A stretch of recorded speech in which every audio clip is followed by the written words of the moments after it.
I grew up in Seattle going to private school, and then I ran away when I was 19 years old and got married to a junior enlisted guy in the Army and moved to Hopkinsville, Kentucky, you know? And that decision to get married when I was 19 to who I got married to was probably both the best and worst decision I've ever made in my life. I don't regret it, but I reflect on it often, and particularly thinking back on this, right? I grew up with a lot of privilege. I never had to worry about anything. I never had to get a job. I got allowance. I went on vacations. I had a very idyllic childhood.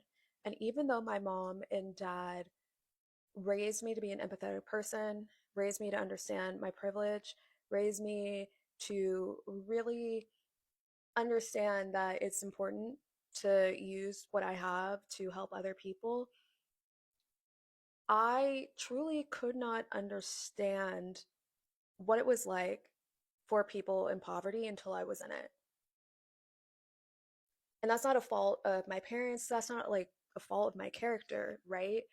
But I think when you grow up surrounded by privilege, surrounded by money, not having to want truly for anything, you can conceptualize the impacts of poverty.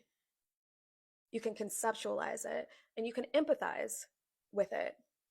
But you truly, until you experience it, I don't think that it fully clicks, if I'm just being quite honest. And I think about just so many of the problems that we are dealing with in the United States when it comes to corporate America, when it comes to political America. And it all boils down to me the fact that we are being led by people that have never had to struggle for anything in their entire lives. And even the best of them can conceptualize and empathize, but they have no idea. And because of that, they will never make decisions from the standpoint of somebody that is going to be impacted.